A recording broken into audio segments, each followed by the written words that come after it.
அண்மை செய்தியை பார்த்துக் கொண்டிருக்கிறோம். கல்வி நிலையங்களில் திமுகவினர் தரங்கட்ட நாடகம் நடத்துவதாக நெல்லை சம்பவத்தை சுட்டிக்காட்டி அண்ணாமலை விமர்சனம் செய்திருக்கிறார். மனோன்மணியம் சுந்தரனார் பல்கலைக்கழகத்தில் ஆளுநரிடம் இருந்து பட்டம் வாங்க மாணவி ஜீன்ராஜன் மறுத்திருக்கிறார். மாணவி ஜீன்ராஜனின் கணவர் ராஜன் நாகர்கோவில்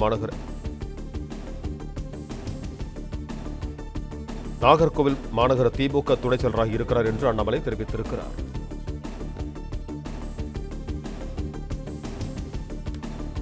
கட்சியில் பெயர் வாங்க திமுகவினர் அரங்கேற்றி வரும் தரங்கட்ட நாடகங்களுக்கு கல்வி நிலையங்களை பயன்படுத்தி இருக்கிறார்கள் என்று அண்ணாமலை சாடியுள்ளார்.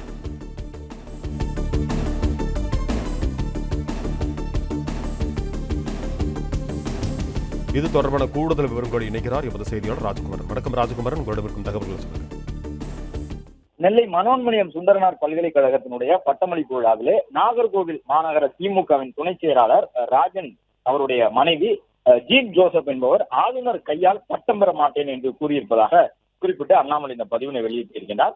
காலங்காலமாக கட்சியில் பெயர் வாங்குவதற்காக திமுகவினர் அரங்கேற்றி வரக்கூடிய தரங்கட்ட நாடகங்களுக்கு கல்வி நிலையங்களையும் பயன்படுத்தி வருவது வன்மையாக கண்டிக்கத்தக்கது என்று குறிப்பிட்டிருக்கக்கூடிய அவர், திமுகவின் கீழ்த்தரமான அரசியலை எல்லாம் கல்வி நிலையங்களில் வைத்துக் கொள்ளக் கூடாது என கட்சியினருக்கு முதலமைச்சர் அறிவுறுத்த வேண்டும் எனவும், திமுகவை பிடிக்காத மக்களே தமிழகத்தில் அதிகம், அவர்களும் இதே போன்று நடந்து கொண்டால் முதலமைச்சர் தனது முகத்தை எங்கே கொண்டு வந்து வைத்துக் கொள்வார் என்றும் கேள்வி எழுப்பியிருக்கின்றார். அதாவது நெல்லை மனோன்மணியம் பல்கலைக்கழகத்தின் பட்டமளிப்பு விழாவில் நாகர்கோவில் மாநகரத்தினுடைய திமுகவின் துணைச் செயலாளராக இருப்பவருடைய மனைவி ஆளுநர் கையால் பட்டம் பெற மாட்டேன் என்று கூறியிருந்த நிலையில் அதனை குறிப்பிட்டிருக்கக்கூடிய முதலமைச்சர்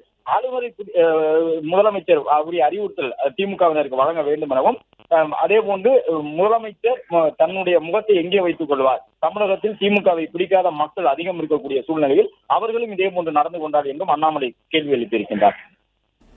பிளே ஸ்டோர் மற்றும் ஆப் ஸ்டோரில் இருந்து பாலிமர் செயலியை QR கோடு மூலம் பதிவிறக்கம் செய்யுங்கள். செய்திகளை உடனுக்குடன் பெறுங்கள்.